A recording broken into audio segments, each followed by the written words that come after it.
All right, I'm Andy Brainer, and we are here to talk about the Kivu Gap Year with our director, Luke Parrott.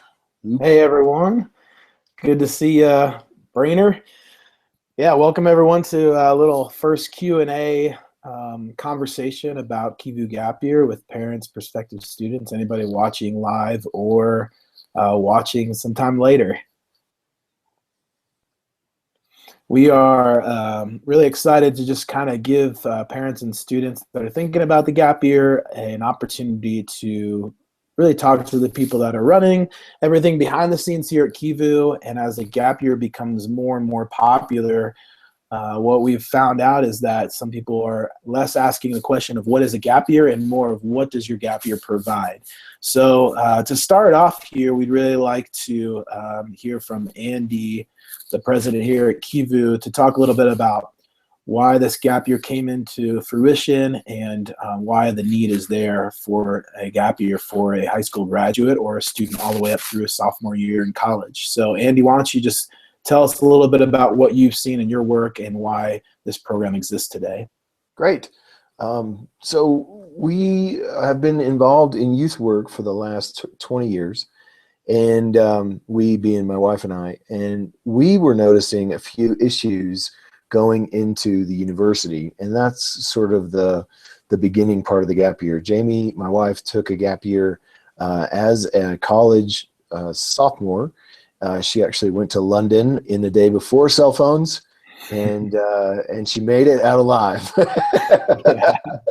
So part of it was the experience that she got, noticing some of the issues that we're facing in education, and trying to think outside the box a little bit about, how does education really play to help students become whole individuals? And so some statistics that I'll just throw out there, we're seeing now that 40% of university freshmen, and so that's 40% of high school graduates going into their freshman year, will never see the day when they leave that university with their degree, which means only 60% of the students that actually go to college are finishing. So the obvious question is why? Like, what's going on? It could be a cost issue. It could be a vocational issue. It could be a culture that is so ramped at high school level to go right into university that we're watching students not prepared to enter a space of higher education. We have this conversation all the time. What is proper education? What do we need to engage the marketplace post-university? And how can we help students get there? And so we put together this program after traveling internationally for about 10 years, speaking at different conferences and events.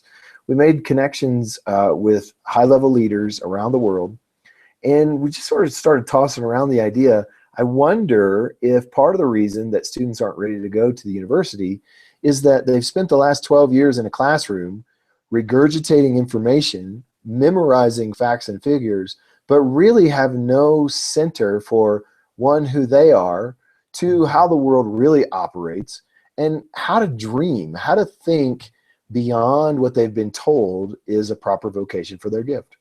And so when they go out into a gap year arena, we're really not trying to replace school. We're trying to amend school to help students find the gifts that they've been given, the natural tendencies that they have a bent one way or the other, so that they can engage in the vocation that they feel like they're going to be successful at. And so all along the way, whether they're here domestically in our 3 cities or abroad in our 6 countries that we travel to, we try to connect students with people who might give them a vision of what they can do in the future, or give them a vision of what they don't want to do in the future. Either way is really important. And so I think overall what we're trying to do, bottom line, is help students become whole people. We're helping students see beyond their own boundaries in hopes that their dreams can come to fruition using the university as a tool instead of what the university has turned into today. And I don't know if you have seen the latest statistics on student loan debt, but we have an improper balance between the commodity of university and what students actually are getting on the other side. that culminates to be 1.5. I think the latest statistic is we're approaching 1.5 trillion dollars in student loan debt just here in America, and it's going up $2,300 every second. And so we've got a major crisis coming in the education world. We're just a small piece trying to figure out how can we help students be as successful as possible as they go off into university. So that's really sort of the genesis Yeah. of what we're doing. Yeah, the thing that interests me the most when I talk to students is there's this intuitive sense inside a lot of seniors, a lot of juniors, a lot of sophomores, even the freshmen and the sophomores in college, that there's something not right in the system, that they need to bend it, they need to stretch it, they need to shift it a little bit to be able to make this work. So they're not on the back end of an undergraduate degree, saddled with so much debt, without a job, back at home, and wondering what just happened. And it's just too expensive now to be burning that tuition. There's tuition dollars every year for a 5 to 6 year average completion time frame. And so, the interesting thing, I think students kind of drop the bomb on their parents oftentimes on this. And sometimes parents are on the front edge and are introducing this program. But a lot of times it's the student kind of saying, surprise, mom and dad, I'm thinking about a gap year. And then the world crumbles in front of mom and dad because all their life they've been preparing to send them to college to spread their wings and fly. And now it looks like the whole system's ruptured and everything is a mess. And they don't know what to do right now, as we're looking right now at students sitting on college letters, possible scholarships, May 1st deadlines for saying yes to that university or figuring out if I'm going there or not. Are they going to give me enough financial aid to do this? So as you see parents navigating this conversation with students, what are you honing into from both the parents' viewpoint and the student's point as making sense to take this next step forward with a gap year? I think what we see is that students, as you said, intuitively, they understand something's not right. And so they're looking at, how do I engage the world in a way that my generation is evolving? And so you and I both have been in conversations where students today are a part of this global citizenry. And as the world continues to get smaller and smaller, according to Thomas Friedman and some of the economists in the New York Times, what we see is this ability for students to see, for maybe the first time in a generation, the way that they can connect with people in different borders, different faith backgrounds, different cultural nuances. And so in America, we've sort of condensed those things down to communities. But in real time, most of the students understand they're going to be working with people that come from different places, and so they'd like to explore that a little bit. And that's really what the education system has totally missed them on, is allowing a student to explore who they are. With parents, what I'm finding, and this is stereotypically, moms usually get it.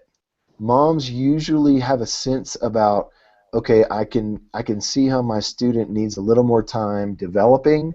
I can see how my student has this opportunity that, once they enter the marketplace, really they can't afford to take a year to travel the globe and engage with some of these organizations that we partner with.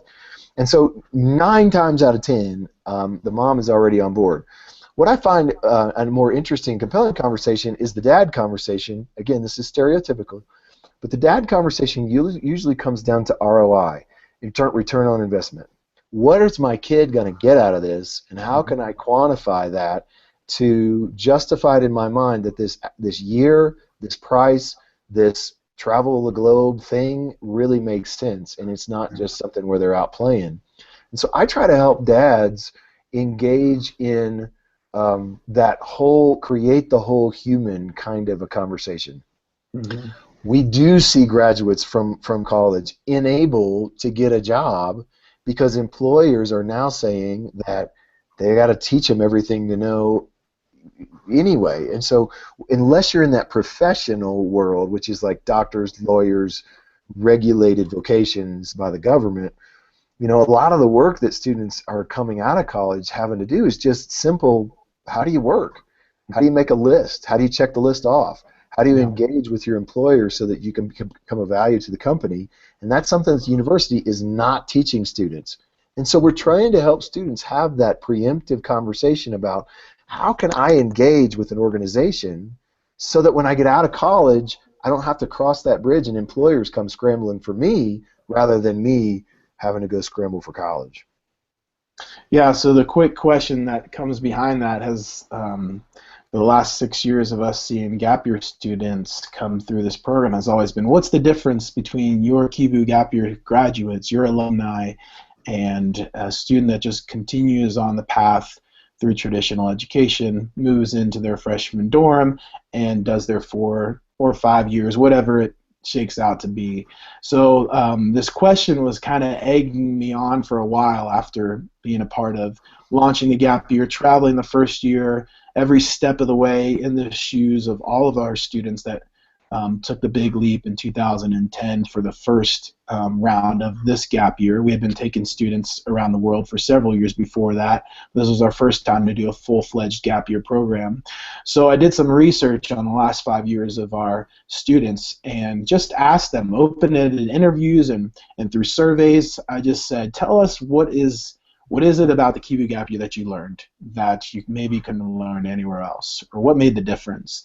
The surprising thing was that I found students were having a hard time articulating this entire year experience of multiple destinations, over 900 hours of internship experience in a wide variety of different for-profit and non-profit businesses, and all around the world, living in homestays and hiking to the rooftop of Africa and Mount Kilimanjaro, and they all of a sudden were asked to distill their entire 8-month journey into what did you learn. What I found through the course of that research was there were 6 common things students were saying.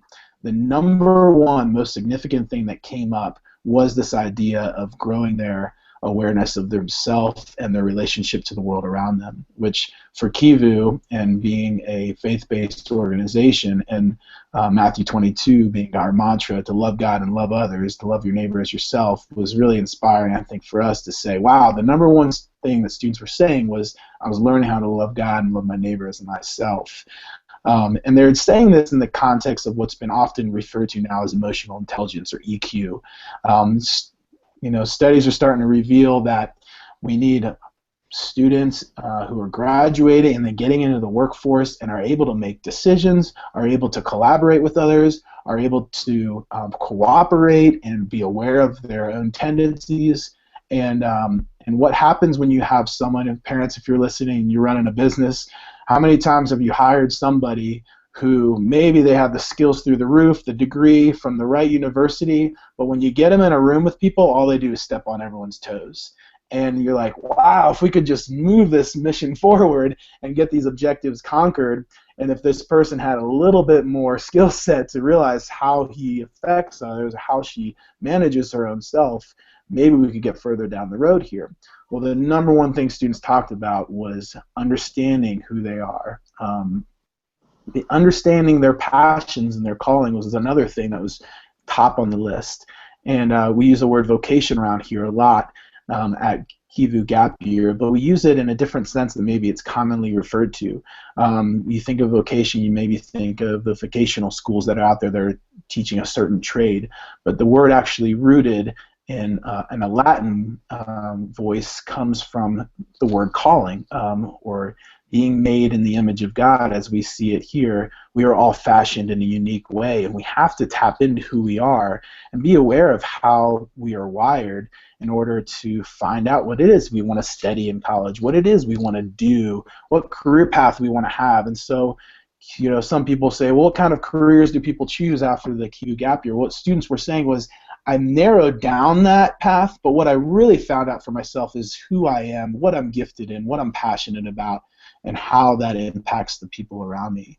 Another powerful thing the students talked about was really their faith. In a way they contextualized that was ownership and integration.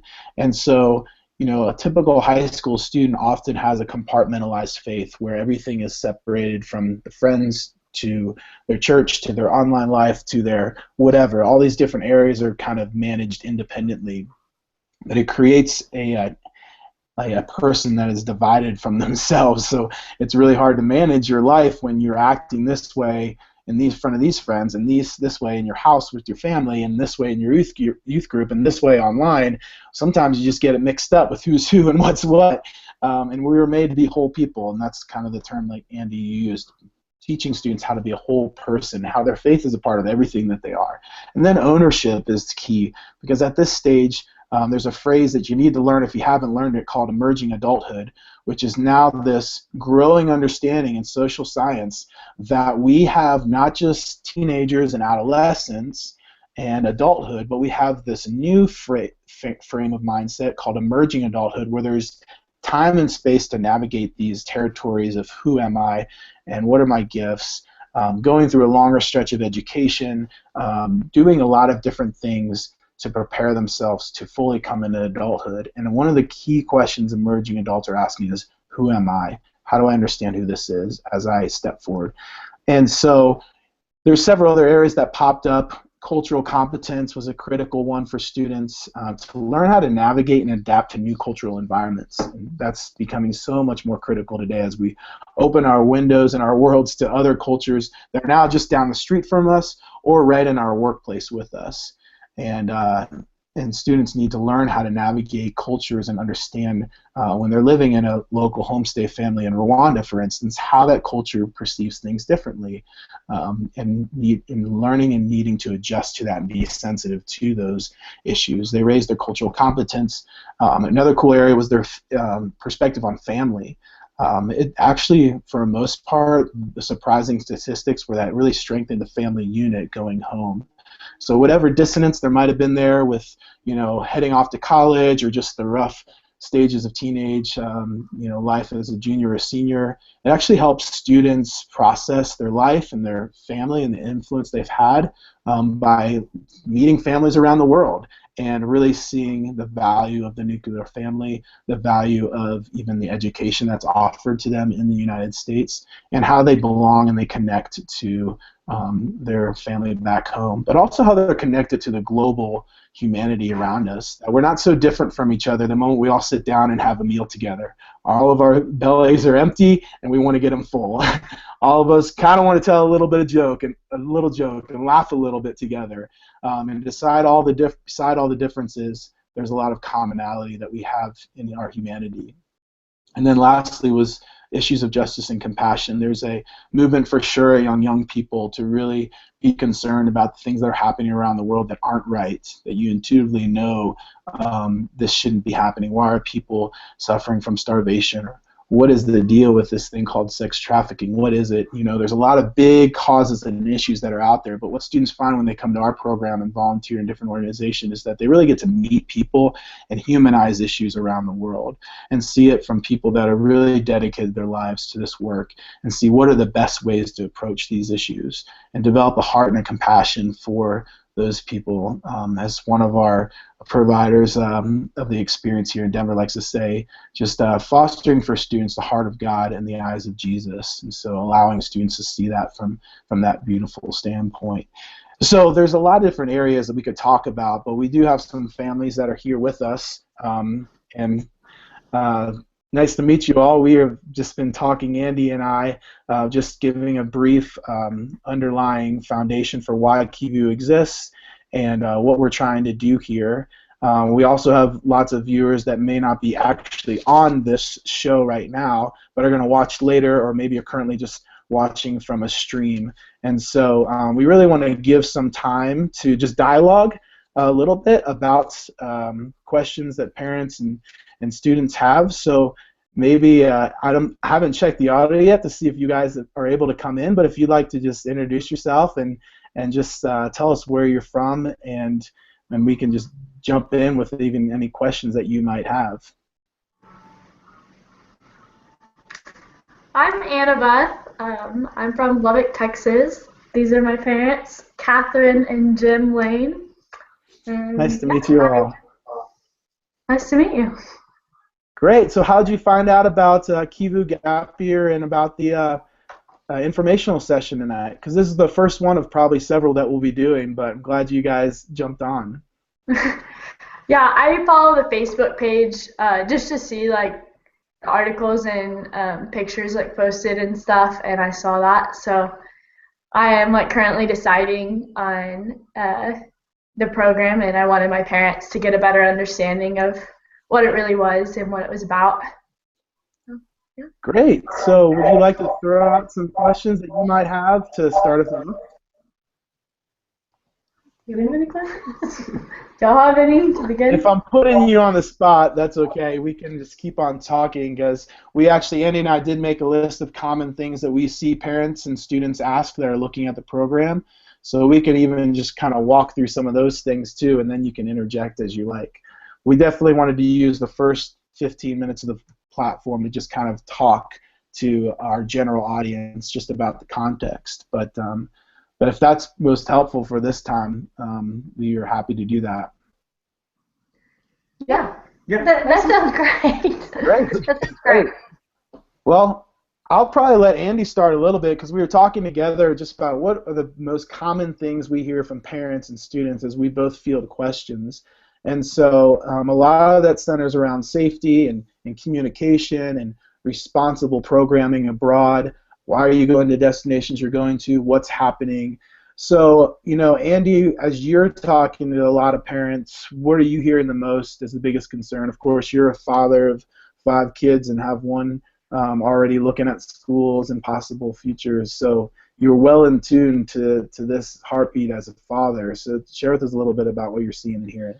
Yeah, so every parent wants to make sure that their kid is safe.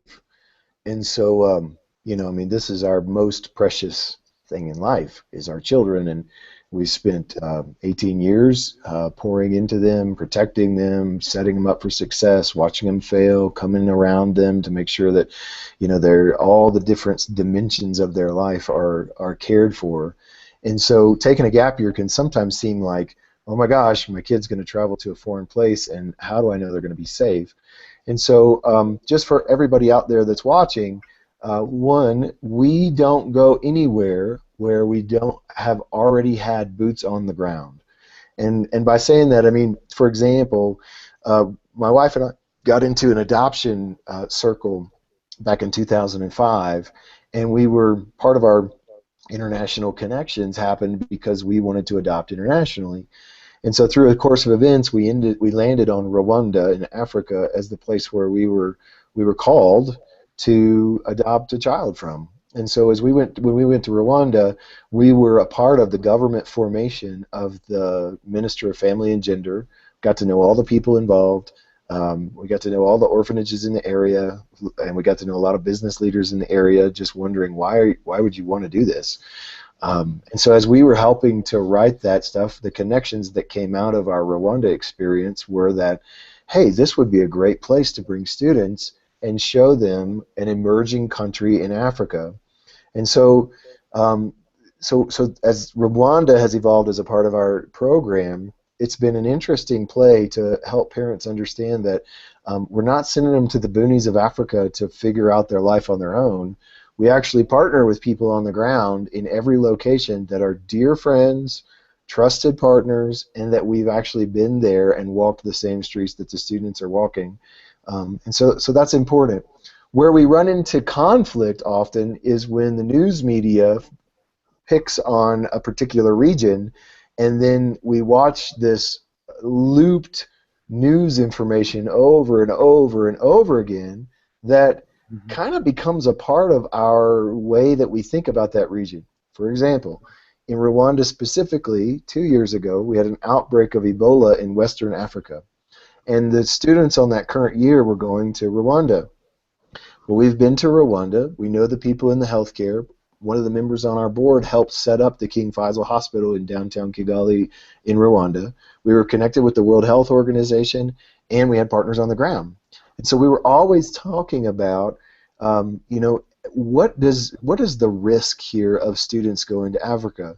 And as we did our research, we found that Ebola was literally a United States geographic distance from Rwanda. The closest case was nearly 4,000 miles away. And so the communication part comes in when we try to assure parents that We don't want to be on the front page of any news article that says we put any student in any risky behavior. We're watching in the back a lot. We're trying to help parents understand that the places that we go, they're not the backyard suburb that we all grew up in for sure, but they're also not these crazy war-torn areas that are super unsafe, and if a kid walks out, they're going to be catch Ebola. And so that's maybe a concern that we see through the program. It's also some questions on the front end that I get is like, how is my girl going to be safe when she travels the world? And you just have to understand we're taking every measure that we know how to make sure that the places that we put kids achieve our common goal of those areas that Luke was talking about, so that we have whole students in the end and we don't have some catastrophe that's going. Yeah, and I think it's also important to note that a lot of our orientations are also built to help students have awareness and responsibility as well.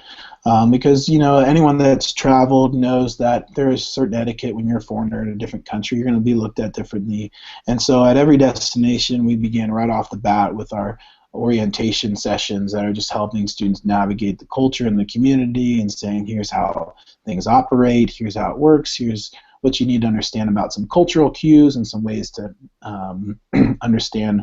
Even here, right in Denver, we have students for a 3-month period. And I live here in Denver, but there's certain parts of Denver I probably wouldn't travel to at night, and I'm probably not going to get on a public bus at midnight on a Friday because that's just a night that's a variable, could turn the wrong direction. So we coach students and give them guidelines and structure for sure, as well as our partners on the ground, and then being connected and registered with the State Department and talking to higher level officials along the way. Another big area that we often see a lot of questions is just in the level of communication. When you're traveling in a program where you're going to be you're not going to just be on a college campus, you're going to be abroad in a foreign community that your parents probably have never been to and may never travel to. A lot of questions come about communication. How do I know how to get in contact with you, and where will we make those links where we can talk to each other?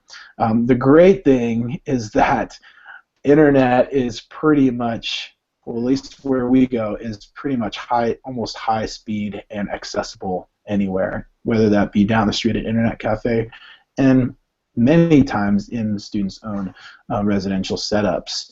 And so there is the bigger problem usually for communication for us is how much is too much communication back home, because sometimes our relationship to our family and friends back home can limit our immersion experience abroad. And so oftentimes it's the reversal of the question of how can I access my son or daughter, or how can I communicate back home to my parents and my family and my friends.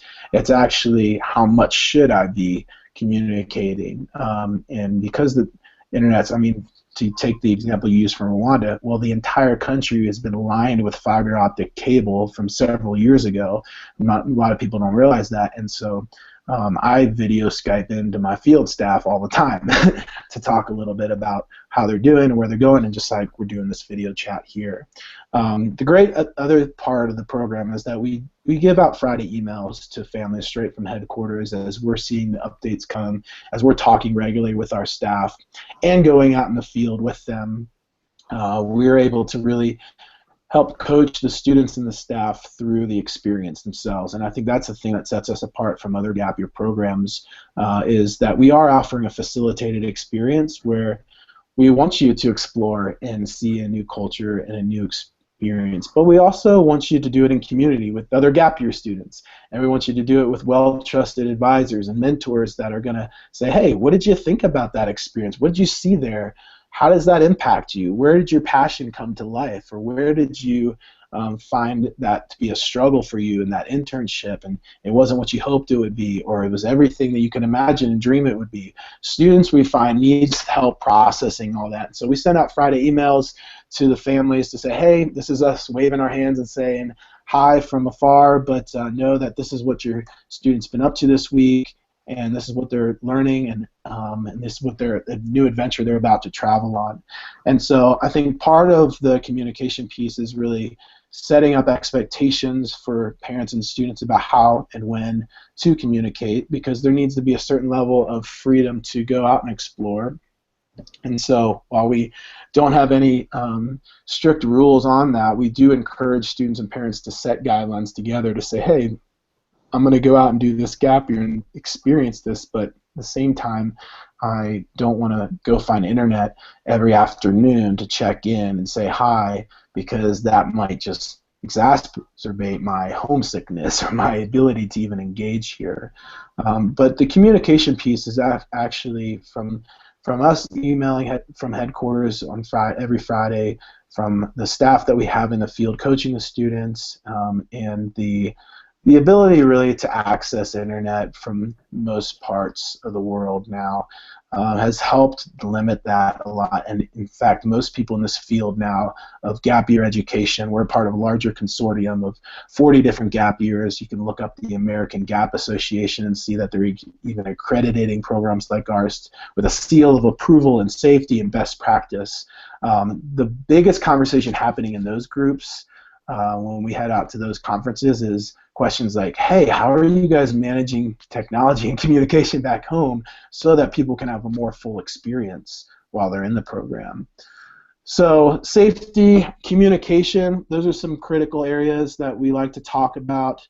What are some other ones that come to mind, Andy, that are on your radar? I've just engaged in a conversation with another gap year association about reentry. And which is a real thing. You know, some people believe that the world is kind of like Epcot, where you can buy a ticket, you can go visit, you can come back, and life just continues on as normal with your Instagram feed full of wonderful experiences and pictures. Mm-hmm. The problem is when you immerse yourself into a culture, there has to be a place where you can come and reintegrate into your home culture, and so that you can have a healthy conversation with the things that you've learned. And so most recently, what we do here is we bring students back for about, depending on the time, anywhere between a week and 12 days of intentional reentry training. What have you learned? How does that relate to your home? What have you learned? How does that relate to your university life that's coming up? What have you learned? How can we engage what you've learned in what you're going to be as you grow into whoever it is that you're going to be? Mm-hmm. And it's very important.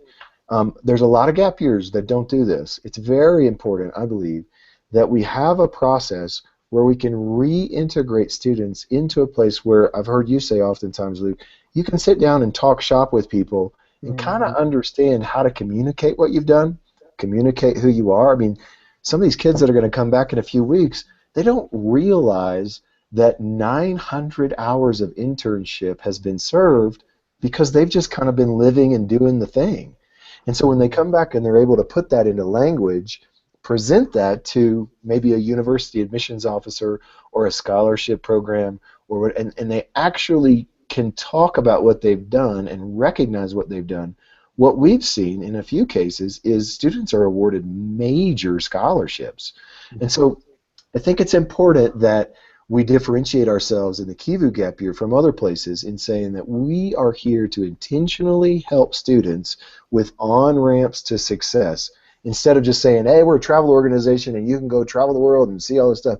That's a part of it, but at a deeper level, it's about culminating that who are you, who were you created to be, how do you see the world through the eyes of God, through the eyes of Jesus? How do we encourage your faith? Some of those more intrinsic valuable things. Yeah.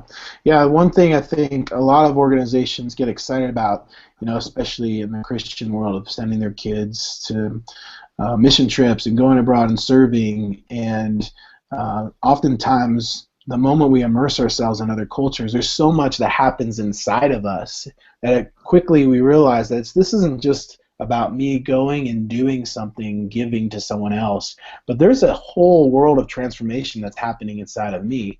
And so what we've done is developed a program where we're going to say, okay, we're going to go and we're going to definitely serve and be a part of a community.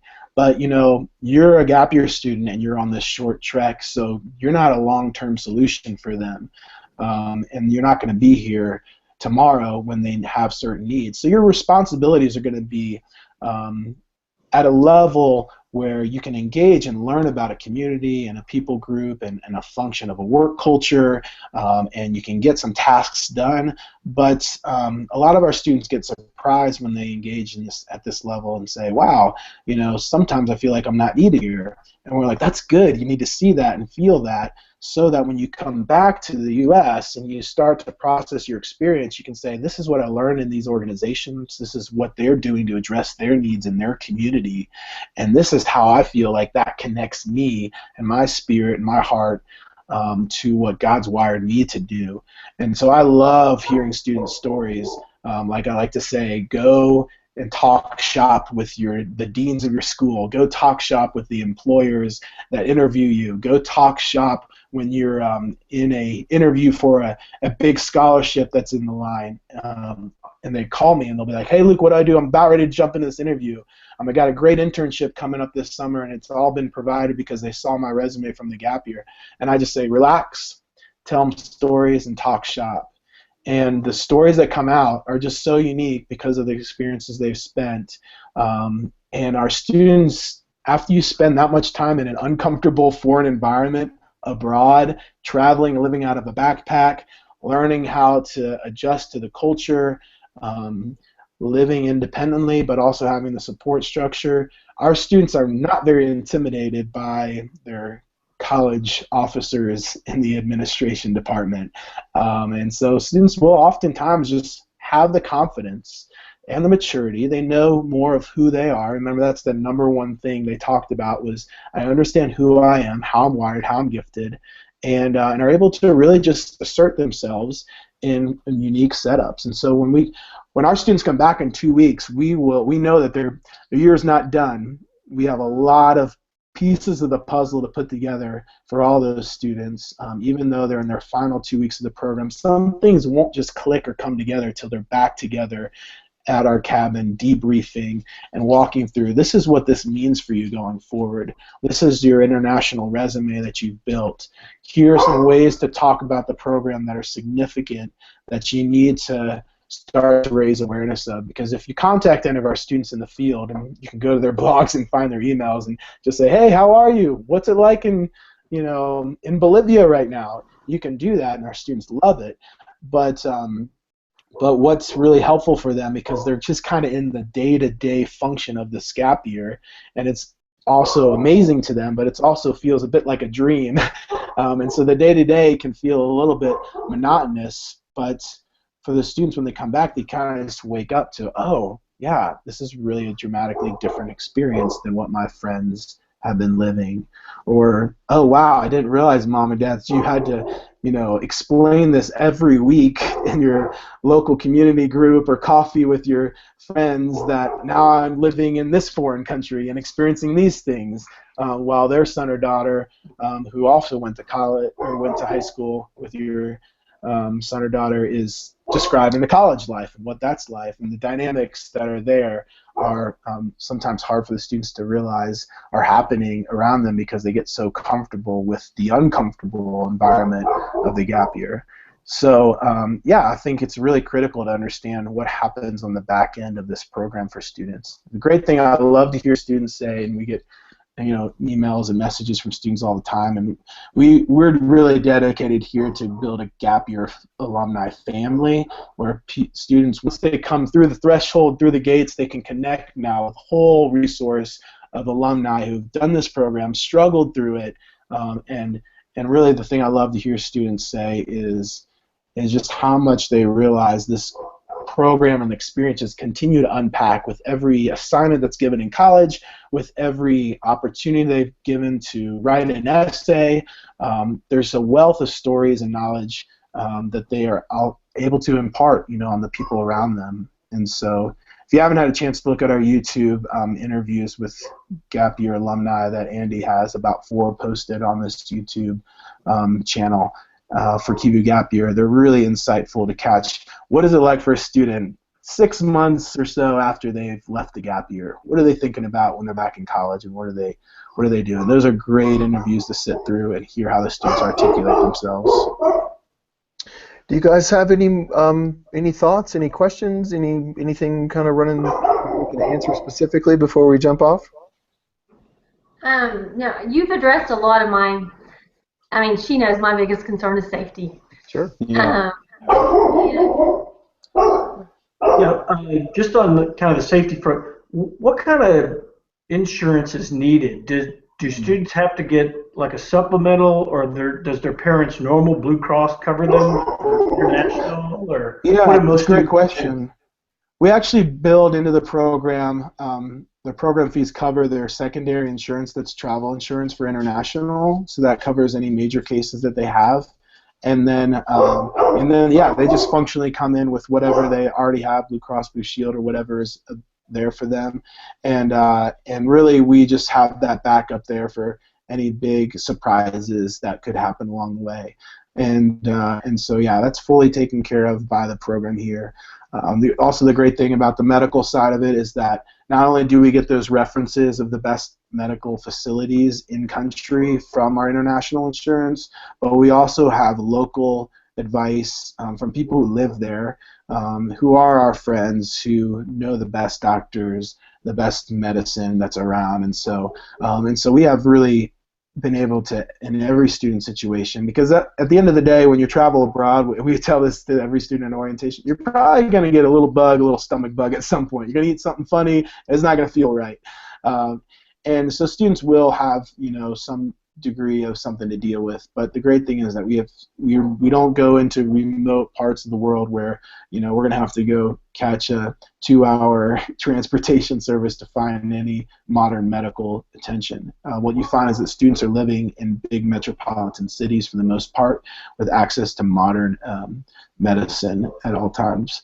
So we do have students travel with a little med kit that we work through in orientation to say, hey, build some of these things that are go-tos, so that your comfort meds, your NyQuil and things. If you wake up and you just feel stomach bug coming on, you can just go back to bed and take one of these. But yeah, so we try to make the program as simple as it can be for parents and students as they're kind of pulling together all these resources. And so the international insurance is great to provide for that.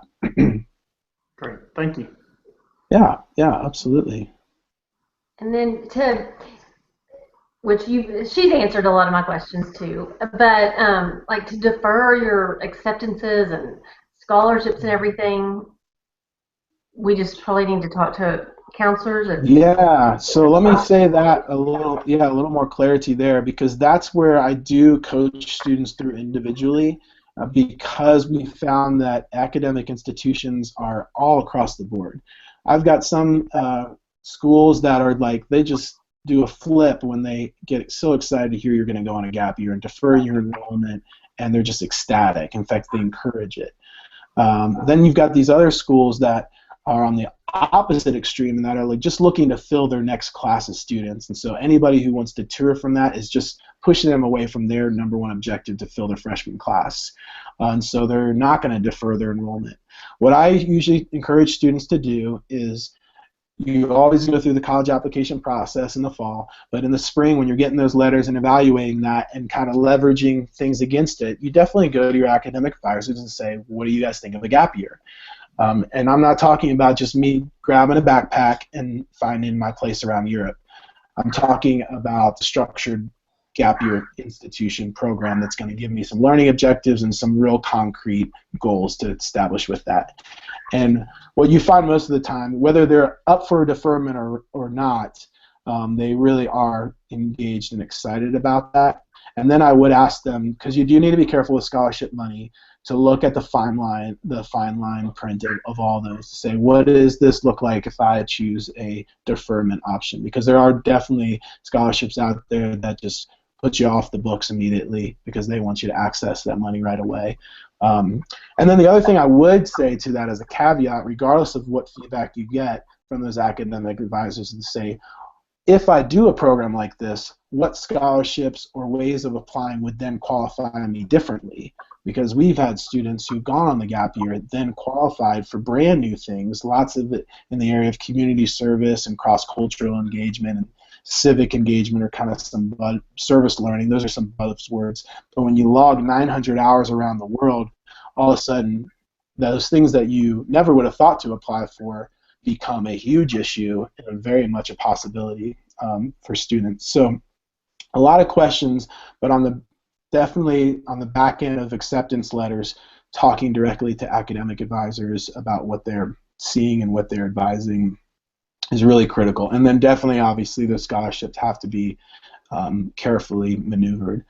But yeah, that would be my advice. I think, and I would like to add a little bit to that, is some of the schools that the tier 1 schools are the ones that set the nature of education going forward.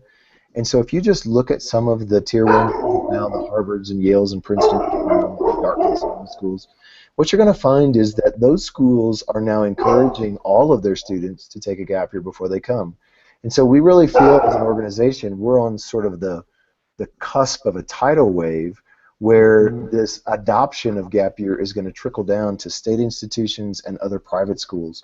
So if you go to Harvard, for example, if you go to the Harvard website, there's a whole web page on gap year and why it's important and what the students get out of it. So just to encourage you, that's just something that's happening in the world of education that's going to be a trickle down in the future. Yeah. Yeah, those are some great questions and very common ones, so thanks for bringing that one up. Anything else that you guys have? We really want to give you any time and attention that you'd like, and that's the purpose of these for those who might be watching, is really to allow for that connection to happen across the screen here, where you can really connect with people inside this organization of Kivu and really know our heart behind doing this. Our passion, having collectively worked with youth from ages 13 on up to 25 for the last 15 years, is just walking with them through this journey. This isn't a program that just sets you out there and says good luck and waves goodbye from the airport. It's a program that holds in high esteem the value of growth and discovery alongside some reasonable guidance and structure for any 18, 19, 20-year-old who wants to make a meaningful experience abroad. We don't want any student to leave the program and not make the most out of their gap year, because this is a non-traditional investment, and there is a lot at stake for any student who decides to take this path. What we're finding on the back end is the rewards are just astronomical and in ways that we never even thought possible, and even some of the most inspiring stories have really just come from students and families who realized that the exponential growth just in maturity and understanding of self has even inspired families and parents even in their own life and their own faith through that journey. But we do want to be very upfront and say, for sure, it's a leap of faith. Absolutely. There's no doubt that it is something like that. And I think a lot of the families that do engage know that, one, it's not just the student who's going on a gap year, because the parents are setting and the family and the community around you is watching.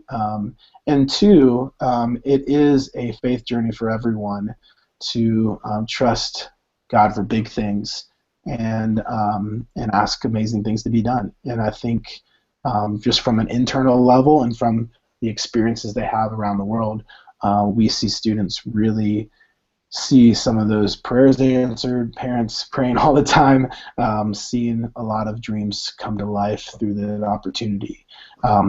We have plenty of alumni parents who love to chat as referrals to the program as well, and those are accessible through us just through an email, and they'd love to talk to you about the journey for them and what the gap year meant for them as a parent along the way, because it's definitely a formative experience for them as well. Well, as we wrap this time up, thank you guys first for being on. The Lane family, we're excited that you're coming on this journey of exploration just to kind of see what's going out. And for those of you who are joining us on YouTube or watching on the Google Hangouts, thanks for joining us. Thanks for spending your time. We appreciate your time, and we're thankful for that. And we're hopeful to really engage in meaningful conversations about education, meaningful conversations about helping student development, in meaningful conversations about how can we engage in the world from right where we are, whether it's here in Colorado or it's off into Texas or wherever you are. Again, thanks for being a part of this, and we'll be announcing another session. So if you have any questions about, what is a gap year or what is the Kivu gap year specifically dealing with, please feel free to post those on the Facebook page, or come and join us next time live. You can get right in here live with us, and we'll answer your question straight up. So be looking for the next announcement for the event. Thank you guys very much for coming. We appreciate you. And Nice to meet you all. Thank you. God bless. Have a great evening. You too. Bye-bye.